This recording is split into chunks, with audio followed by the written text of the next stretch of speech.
자, 예물 봉헌합니다. 을 강건하게 하시고 기쁨과 즐거움을 주시고 또 자녀들과 사업장들을 지켜 보호해 주심을 감사드립니다. 할렐루야. 예수님의 십자가 사랑과 은혜를 깊이 묵상하고 또 감사하는 시간 되게 또 11조로 예물을 올려드립니다. 오늘 가정에서 드린 예물은 봉헌하도록 하겠습니다. 할렐루야. 하나님 아버지 감사합니다. 또 이렇게 하나님 앞에 참 어려운 또 이런 환경 가운데서도 어떻게든 하나님 앞에 참 예배 드리려고 하는 우리의 마음을 헤아려 주시고 또 받아주시기를 간절히 원합니다. 또 우리의 삶 가운데 늘 그럼에도 불구하고 하나님 앞에 감사를 올려드릴 수 있는 우리가 되게 하여 주시옵소서. 또 이렇게 11조로 건축으로 성교로 주정으로 작정하여 드린 예물이 있습니다. 하나님 기뻐 받아 주시옵시고 작정한 마음들마다 하나님께서 그 마음을 헤아려 주시옵시고 성경에 약속하신 대로 축복하여 주시옵소서. 또 교회를 위해서 수고하는 손길들 항상 하나님께서 기억하여 주시옵소서. 그래서 영육간에 강건하게 축복하여 주시옵소서. 오늘도 말씀을 나눕니다. 말씀 가운데 함께 해주셔서 깨닫게 해주시고 하나님 놀라우신 은혜로 채워주시기를 간절히 소원합니다. 모든 것 주님께 다가오고 예수님 이름으로 기도드리옵나이다. 아멘.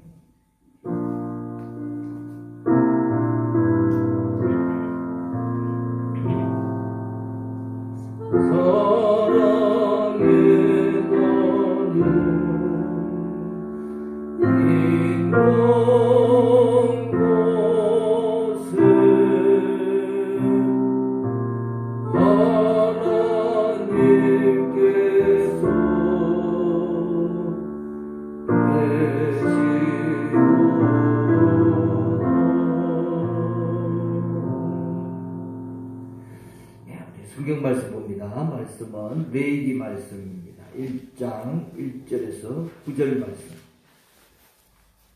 레위기 1장 1절에서 9절입니다.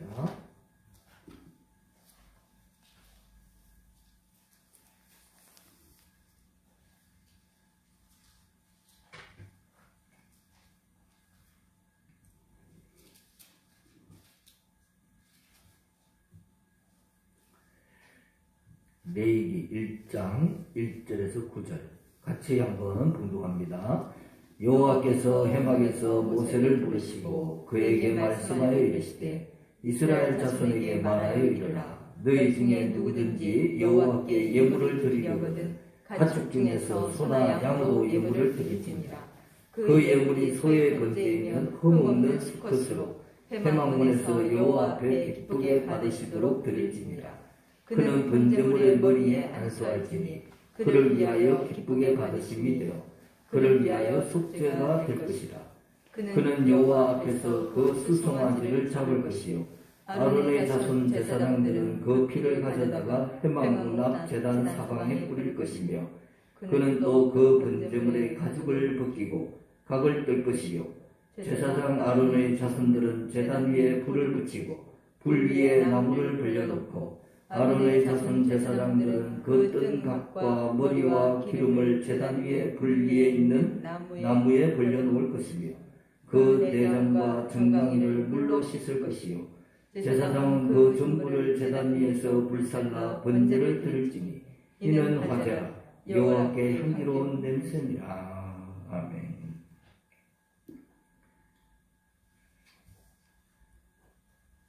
마이크를 끄세요.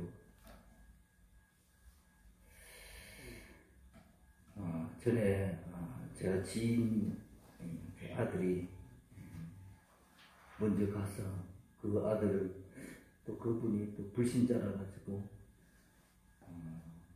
저한테 참 자식을 위해서 기도를 부탁하는 바람에 제가 전도 차원에서 그 아들 그 천도제를 한다는 절에 갔었습니다. 근데 거기서 또 어떤 분이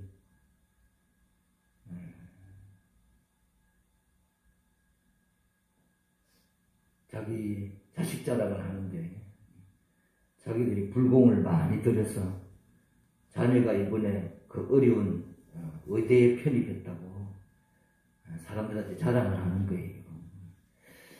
그래서 제가 한쪽에 자식이 일찍 죽어서 천도제를 지내는데 이게 뭐 할 말이 아니다 싶어서 제가 그냥 따끔하게 기복주의를 좀 버리십시오.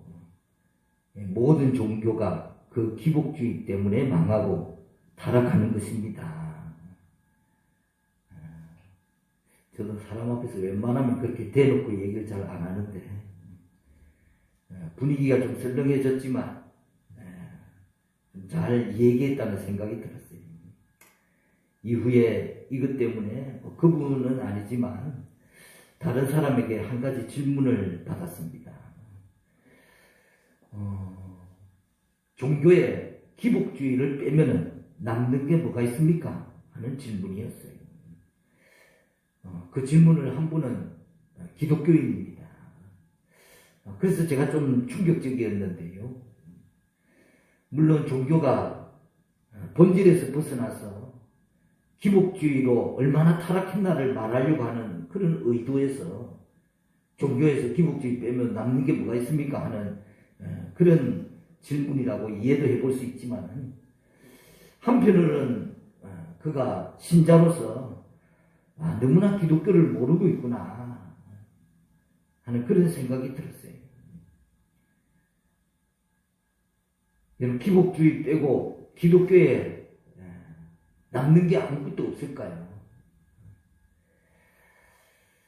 기독교에서 남는 것이 무엇인지 그분에게 제가 얘기를 해줬는데요. 그것은 다름이 아니라 하나님과 나와의 관계가 남는 것입니다. 이것은 기복주의하고 비교할 수 없는 신앙의 본질입니다. 하나님과 나의 사귐, 교제, 이것이 곧 영성이고 이 관계를 좋게 하기 위해서 우리가 성경도 보고 기도도 하고 하나님을 찬양도 하고 하는 것입니다. 여러분, 기복이라는 것은 퇴근하는 아버지 손에 들린 치킨과 같은 것입니다. 치킨 너무 맛있잖아요. 그러니까 아버지보다 더 반가울 수 있습니다. 그러나 그것은 철없는 동생이 하는 짓이고 조금만 철이 나도 아버지가 반갑고 아버지를 기뻐하고 아버지에게 감사하게 되고 아버지에게 먼저 안기는 것입니다. 기복주의는 치킨만 바라보는 신앙이라 할 수 있는 것입니다. 치킨이 더 반갑고 치킨 안 사주면 아버지도 반갑지 않고 치킨 사들고 오는 아버지만 아버지입니다. 치킨 빼면 뭐가 남습니까 그러면? 아버지하고 남아야 되잖아요. 치킨 빼면 아무것도 남는 게 없는 집안에 이게 무슨 그건 뭐 가정이라 할 수도 없는 거지. 참 철없는 신앙인 것입니다.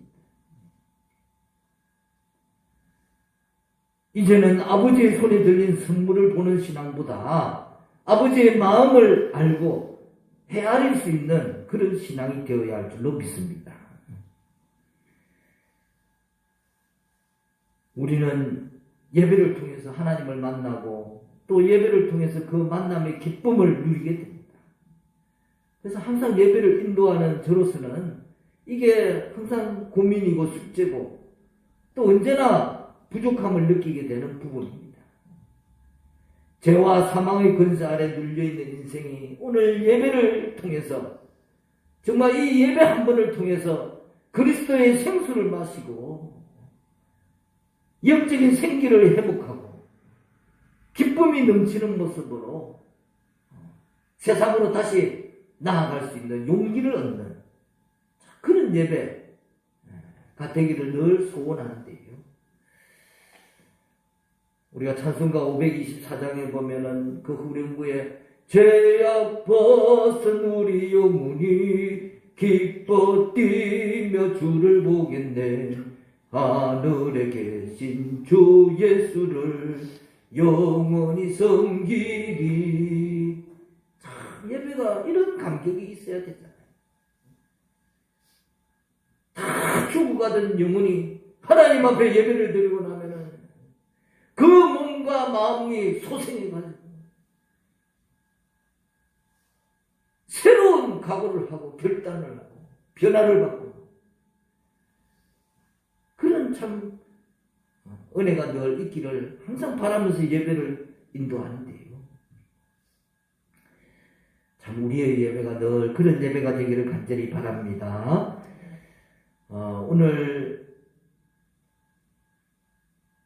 우리가 살펴볼 것은 이 예배의 기쁨, 이 예배 속에서 우리가 받는 은혜와 기쁨도 있지만 정작 진짜 더 중요한 기쁨이, 더 중요한 것이 있다는 거예요. 그것은 바로 우리의 예배를 받으시는 하나님의 기쁨입니다.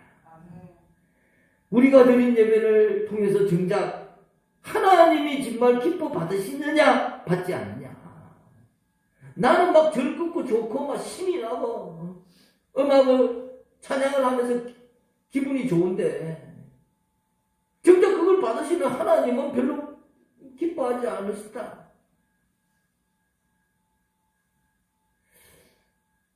여러분, 하나님이 기뻐하셔야, 받으시는 분이 좋아하셔야 예배가 되는 줄로 믿습니다. 그러면 하나님이 정말 기뻐하시는 예배는 어떤 예배입니까? 오늘 구약의 제사에서부터 오늘날 우리가 드리는 예배까지 그 형식과 방법들이 많이 변했습니다. 지금은 뭐 짐승을 잡아서 죽여서 예배를 드리진 않잖아요. 그렇지만 예배에 하나님이 기뻐 받으시는 예배의 본질은 구약이나 신약이나 오늘 현대의 어떤 예배든 간에 그 본질은 변함이 없는 줄 믿습니다. 왜냐하면 예배를 받으시는 분은 태초부터 지금까지 하나님이시잖아요. 하나님 한 분만이 우리의 예배를 받으시는 거예요. 레위기는 예배를 가르치는 책입니다. 창세기는 천지 창조와 인간의 범죄로 인간이 얼마나 타락했는가, 어떻게 해서 타락했는가 하는 것을 보여줍니다. 출애굽기는 이 타락한 인간이 유월절 어린 양 대신 예수 그리스도로 말미암아 애국과 바로와 같은 세상의 권세에서 해방받는, 어떻게 구원을 받는가 하는 것을 보여주는 겁니다. 그렇다면 구원받은 백성이 이제는 하나님 앞에 어떻게 제사를 드려야 되느냐, 어떻게 예배를 드려야 되느냐 하는 것을 가르쳐주는 것이 바로 레위기 말씀인 거예요. 우리가 레위기 말씀을 따분하게 아이고 뭐 어렵고 제사 글에 막 적혀 있어서 힘들지만 앞으로 한 2주간 정도 레위기 말씀을 계속 볼 텐데요. 이 레위기는 하나님 앞에 예배자가 어떻게 예배를 드려야 되느냐, 구약의 성도들의 그 예배 태도를 통해서 오늘의 우리가 하나님 앞에 드려야 할 진실된 예배자로서의 회복이 있기를 간절히 바랍니다. 2절 말씀에 보니까요, 이스라엘 자손에게 말하여 이르라. 너희 중에 누구든지 여호와께 예물을 드리려거든 가축 중에서 소나 양으로 예물을 드릴지니라. 누구든지 하나님께 제물을 드리고 싶은 자는 이렇게 예물을 드리라, 이렇게 말씀하고 있습니다. 여러분, 하나님께서 지금까지 이스라엘 민족에게 베풀어 주신 은혜를 생각한다면 제사 정도는 강요하셔도 되잖아요. 의무적으로 딱 정해놓고 이거 이렇게 지켜, 그렇게 해도 되잖아요. 이스라엘 백성들이 지금까지 이렇게 인도해 주셨는데, 근데 하나님은 절대로 제사를 강요하지 않습니다. 왜? 강요되고 억지로 드리는 예배는 하나님이 기뻐 받으시는 예배가 아니기 때문에 그렇습니다. 그리고 사람도 마찬가지잖아요. 자신의 의지와 선택이 없는 고백은 의미가 없는 거잖아요. 여러분, 사랑을 고백할 때 강요해가지고 야 너 이렇게 나한테 사랑한다고 고백해. 그런 강요에 의해서 또는 그 사람이 가지고 있는 어떤 조건을 보고 고백한다면은 그게 무슨 의미가 있습니까? 그것을 알고는 받아들일 수도 없고 그런 고백에 행복해야 할 사람은 아무도 없습니다. 제물은 스스로 준비해서 제사에 참여합니다. 구약의 성도들이 제사에 참여하는 모습을 보면 굉장히 적극적이고 능동적이고, 사실 오늘날 우리의 예배는 너무 수동적이잖아요. 예배에 참여해서 앉아있다가 듣기만 하다가 그냥 돌아갑니다. 그런데 구약의 제사는 제사 드리는 사람이 미리 집에서 제물을 준비해가지고 회막 문 앞까지 제물을 가져와서 안수하고 또 제물을 죽이고 가죽을 벗기고 각을 떠서 해체하고 내장과 정갱이를 물로 다 씻고 그 가운데 제사장이 그 피를 뿌리고 불과 나무를 준비해서 제물을 제단 위에 불사르는 것입니다. 여러분, 구약의 성도들은 누가 시켜서 강요를 하는 것이 아니라 자원하는 마음으로 적극적으로 제사에 참여했습니다. 여러분, 오늘 우리의 예배는 얼마나 준비되어 있는 예배입니다. 구약의 예배는 집에서부터 다 자기가 준비해서 하나님 앞에 나와서 제사를 지냈습니다. 우리가 지금 코로나 때문에 비대면 예배를 또 드리고 있는데요. 얼마나 지금 준비된 예배를 드리고 있습니까? 어떤 분은 아침부터 일찍 일어나서 또 옷을 차려입고 이렇게 지금 이렇게 예배 드리려고 준비하고 있습니다. 그렇게 저한테 사진을 보내왔어요.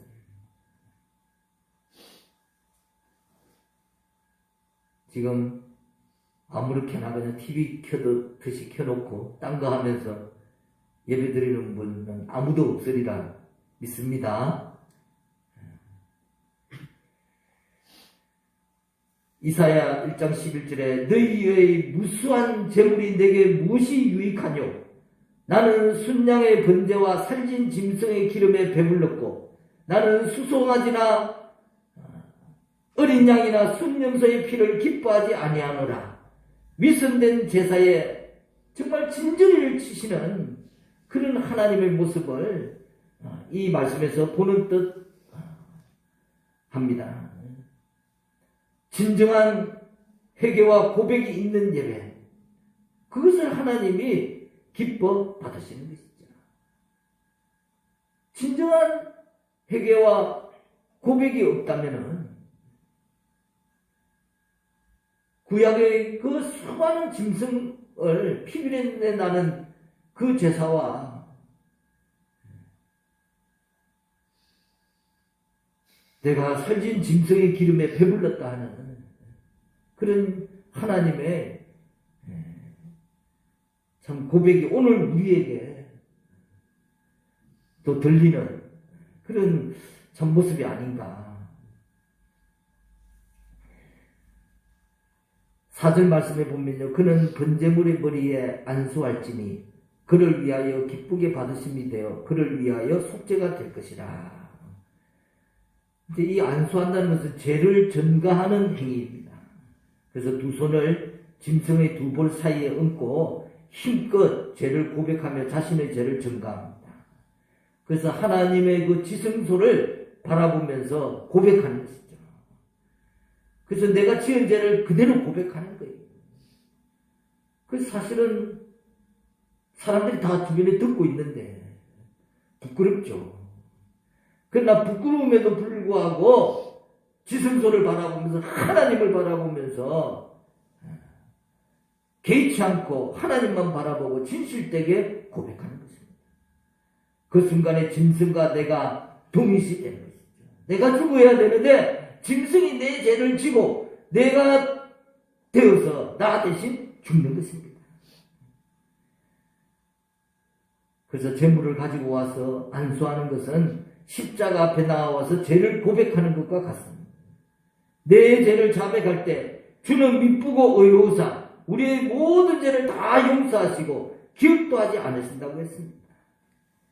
여러분, 사실 우리의 예배는 이 죄의 고백의 예배가 되어야 됩니다. 하나님 앞에서 나와서 정말 나의 한 주간의 삶을 내어놓고 내 대신 죽어가는 어린 양에게 안수하며 나의 죄를 하나님 앞에서 그 성소에서 사람들이 다 들리도록 자기의 부끄러움을, 죄를 고백하는 것처럼 오늘 우리의 예배는 예수 그리스도, 나의 대속물 대신, 대속주 대신 예수 그리스도, 어린 양 대신 예수 그리스도 그 앞에 내려놓고, 십자가 앞에 내려놓고 나의 죄를 고백하는 것이, 그게 예배인 거예요.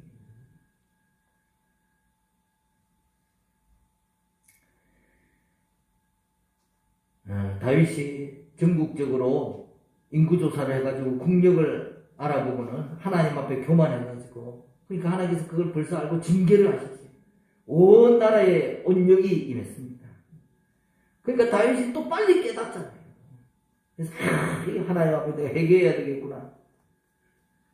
그래서 아라우나라는 사람이 타작마당에서 여호와께 드릴 번제의 계획을 세웁니다. 이때 아라우나가 이때 기회다, 다윗에게 잘 보일 기회다 싶어가지고 타작마당을 무상으로 제공하겠다. 또 소와 번제와 필요한 땔감까지 다 제가 무료로 공급하겠습니다. 자, 그러면 얼마나 좋은 일이에요. 여러분 같으면 어떻게 했겠습니까? 얼씨구나, 공짜구나. 하나님의 은혜로 이 모든 것이 이 사람을 통해서 다 준비가 됐겠구나. 그렇게 좋아했겠습니까? 다윗이 그때 하는 말이 사무엘하 24장 24절에 그렇지 아니하다. 내가 값을 주고 내게서 살리라. 값 없이는 내 하나님 여호와께 번제를 드리지 아니하리라. 여기서 값은 무엇입니까? 우리는 흔히 또 오해를 하는 경우가 있는데요. 아니, 오해보다는 너무 협소하게 생각하는 경우죠. 제물을 드리는 값을 치른다 하면 대부분의 성도들이 오늘날 우리가 드리는 헌금이나 물질을 먼저 떠올립니다.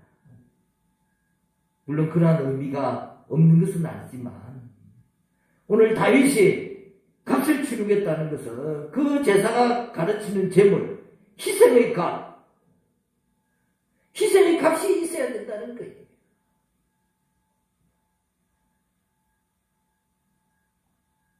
오늘 우리의 희생의 값은 무엇입니까? 그것은 바로 예수 그리스도입니다. 제사에 제물된 짐승의 희생 없이는, 또 내가 그것을 값을 치르지 않고는 제사를 드릴 수 없는 것처럼, 오늘 예수 그리스도의 십자가의 피값이 없이는 예배가 되지 않는 것입니다. 아무리 헌금을 많이 하고 많은 사람이 모인다 할지라도 예수님을 전적으로 의지하지 않는 예배, 그분만이 영광 받으시는 예배가 아니라면 기뻐 받으시는 예배가 안 되는 것이죠. 그래서 자연히 진실된 마음으로 드리는 예배를 하나님께서는 기뻐 받으신다는 것을 우리가 알 수 있습니다. 3절에 보니까요, 그 예물이 소의 번제이면 흠없는 수컷으로 회막문에서 여호와 앞에 기쁘게 받으시도록 드릴지니라. 여러분, 모든 제물을 선택하는 데 있어서 공통적인 기준이 무엇입니까? 바로 흠없는 제물을 고르는 것입니다. 다 집에서 자기들이 키우는 그런 양과 곡식과 이런 것을 다 가지고 와서 하나님 앞에 제사를 지냈는데요, 그 기준의 공통적인 것은 흠없는 제물을 고르는 거예요. 자, 여러분은 어떨까요? 집에 양이 여러 마리 있는데 하나님 앞에 한번 드리려고 큰 마음을 먹었어요. 여러분 어떤 마음으로 하나님께 드릴 양을 고르시겠습니까? 누가 대신 잡고 그 내가 어떤 양을 갖고 오는지 다 본다면은 아마 좋은 양을 가져가기 쉬운데 누가 보는 사람도 없어요. 내가 가서 다 잡아야 됩니다.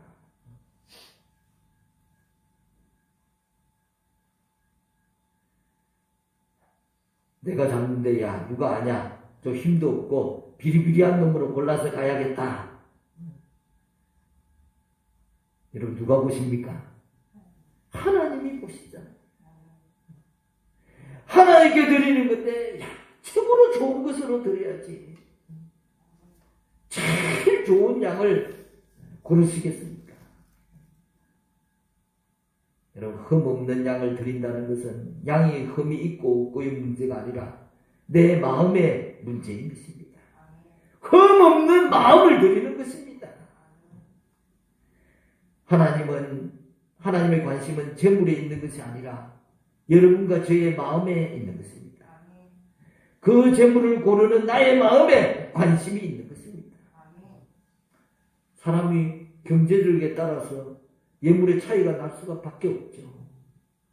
많이 있는 사람 많이 드릴 수 있고 또 가난한 사람은 적게 드릴 수밖에 없습니다. 구약에서도 그래서 소의 제사가 있고 양의 제사가 있고 비둘기 제사가 있고 떡의 제사가 나누어져 있습니다. 하나님이 우리 사람의 형편을 다 헤아려 주셨어요. 아마 당시에도 비둘기와 떡의 제사가 일상적이었을 것입니다. 왜냐하면 소 한 마리 값이 상당히 비싼데 고대 사회에서도 큰 부자도 소 한 마리를 하나님 앞에 드리기가 쉽지 않았을 거예요. 누구는 소로, 누구는 비둘기와 한 조각 떡으로 예물을 드릴 수 있습니다. 그러나 동일한 것은 예배자의 마음입니다. 주님이 먼저 우리를 위해서 진실되게 자신의 온 정성을 들여서 자기 자신을 주님께서 하나님의 제단 앞에 드렸잖아요. 자기 몸을 찢어서 하나님 앞에, 하나님의 제단 앞에 우리를 위해서 희생하셨잖아요. 여러분, 우리가 정성과 진실이 담긴 예물이어야 주님이 기뻐 받으시는 예배가 될 줄로 믿습니다. 또 마지막으로 우리는 재물을 통째로 불사르는 번제의 제사에서 하나님이 기뻐하시는 온전한 헌신의 모습을 배웁니다. 우리가 하나님을 위해 헌신한다는 말은 지금 이 시대에는 다르게 말한다면은 바로 교회 공동체를 위해서 내가 열심히 헌신한다. 교회를 위해서 일한다. 그렇게 바꾸어 부를 수 있을 것입니다. 하나님은 구약에서 시내산에서 자신의 백성들을 만나시다가 회막 안으로 내려오셨고 오늘날은 성령으로 오셔서 우리의 몸을 성전 삼아 주셨습니다. 그리고 우리 안에 있는 성령은 우리로 하여금 예수님의 명령대로 믿음의 반석 위에 교회를 세우게 하셨습니다.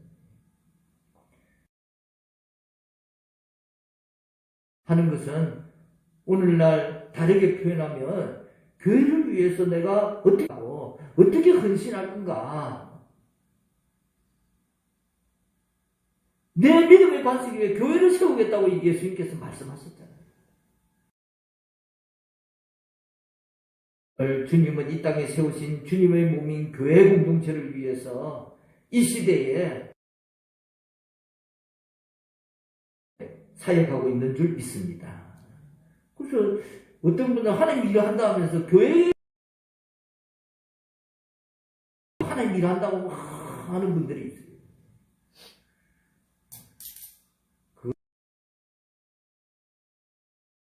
그럴 때는 이 시대에 하나님의 일을 오해하고 있는 거예요.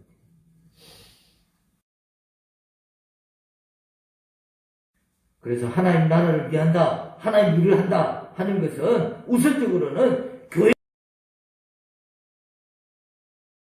것을 분명히 해야 할 줄로 믿습니다. 왜 주님께서 교회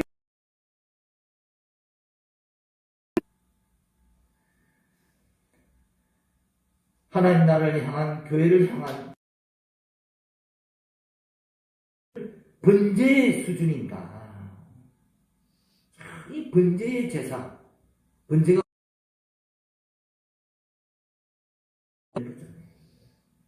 번제를 드리기 위해서는 제물의 가죽을 벗겨야 됩니다. 가죽을 벗긴다는 건 뭡니까? 이것은 나의 마지막 자존심, 강대하는 경험을, 헌신을 의미합니다.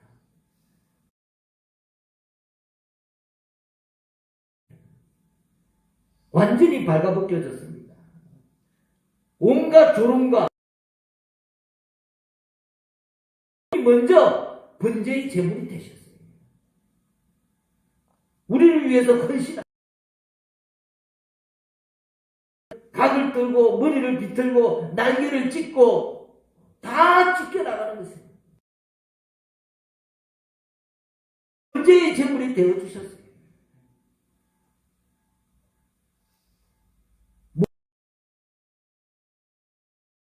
창에 찔리시고 물과 피를 다 흘리셨어요. 당신은 불의로 배불렀던 것, 나를 유익하게 했던 것들조차 주님을 위해서 번제의 제물은 또 내장을 다 물로 씻어냅니다. 여러분 쉽게 씻기지 않아요. 혈기, 감정, 불평, 시기심 쉽게 씻겨 나가지 않습니다. 말씀으로 매일매일 박박 씻어내야 그게 씻겨 나가는 거예요. 여러분과 제가 자주자주 내 자신을 냉철히 부정하고 말씀해 주는 않는다면 우리의 영혼은 하나님 앞으로 가까이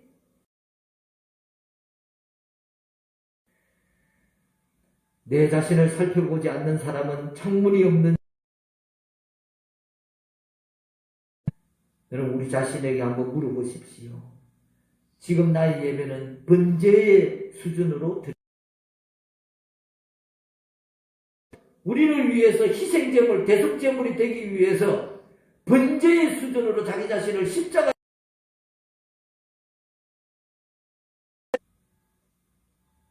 구약의 이스라엘 백성들은 짐승을 잡아다가 번제의 예물. 오늘 나의 예배는 나의 삶은 과연 번제의 하나님 앞에 예배를 드리고 있는가? 아니면 절에 가서 이기적이고 무당들 굿하는 것처럼 자신의 안녕만을 위한 그런 제사를 드리고 있는 것인가? 오늘 하나님은 주님의 교회를 세우라, 주님의 교회 공동체를 섬기라고 요청하고 있습니까? 병과 원망의 껍질을 쓰고 각을 뜨기는커녕 뿔을 단 채로 펄펄 살아서 그렇게 신앙생활을 하고 있지는 않습니까?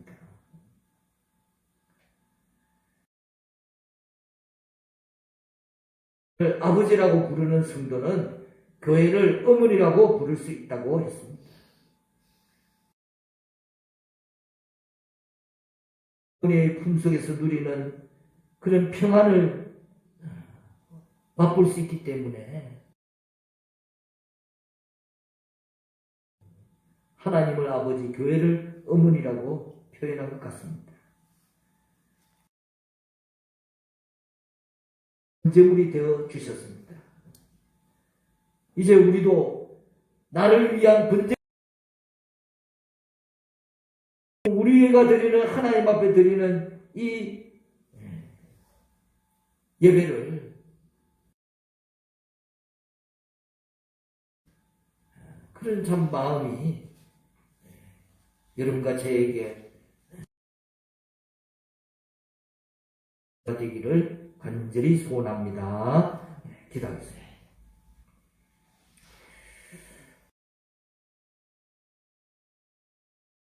오늘 참 이렇게 비대면으로 하나님 앞에 예배를 드립니다. 우리는 이 예배를 하나님께서 기뻐 받으시고 참 무엇보다도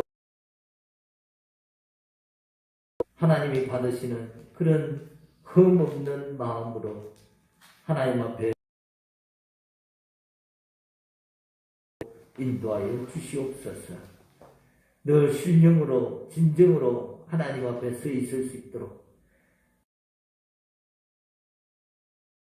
진실된 고백이고 또 우리의 삶이 하나님 앞에 참 우리의 삶을 하나님 앞에 내어놓을 때 부끄러움이 없는 주시옵소서. 우리 삶이 안에서만 드리는 예배만이 정직한 것이 아니라 우리의 삶도 정직하게 하옵시고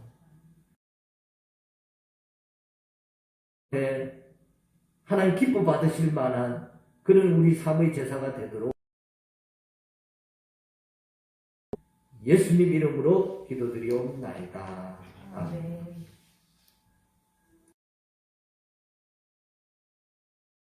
우리 다 자리에 일어서서 성령 하나님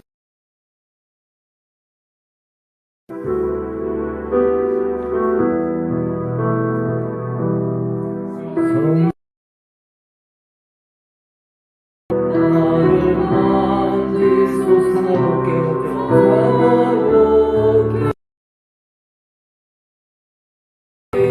나를 새롭게 하소서.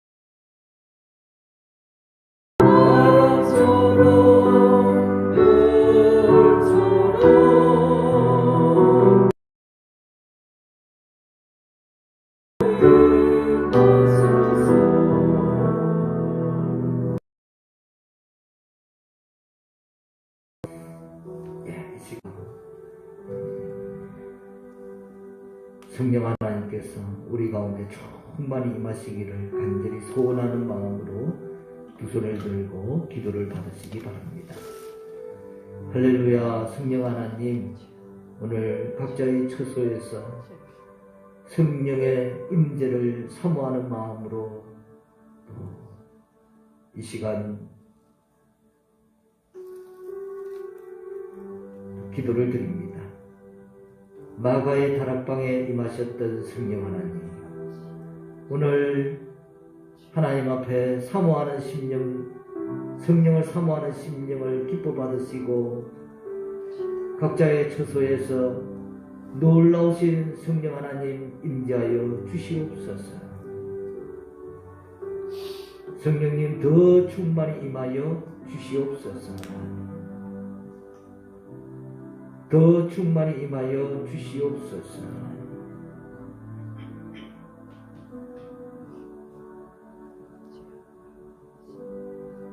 더 충만히 임하소서.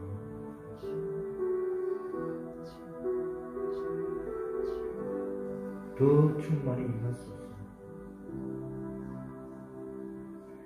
시험 문제가 있는 분들은 가슴에 손을 드시고요. 또 질병이 있는 분들은 질병 위에 손을 드시기 바랍니다.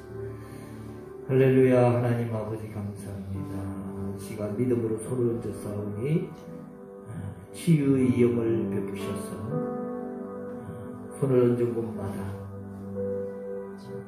질병은 떠나가고 또 모든 근육과 인대와 신경과 또 뼈들은 그 기능이 정상적으로 회복될지어다.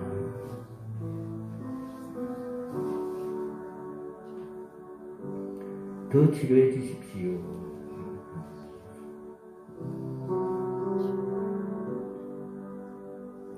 나사렛 예수의 이름으로 명하노니 원수마귀, 질병마귀, 가난마귀는 우리 성도들에게서 떠나갈지어다.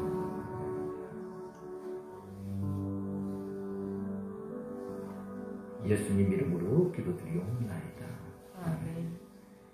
이제는 우리 주 예수 그리스도 십자가 대속의 은혜와 하나뿐인 아들을 내어주신 하나님의 지극하신 사랑과 성령의 감화 감동 교통 나타나시니 우리 갈릴리교회 모든 성도들의 머리 위에, 가정 위에, 자녀들 위에, 생업 위에 영원토록 함께 하시기를 간절히 축원하옵나이다. 아멘.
할렐루야, 감사합니다.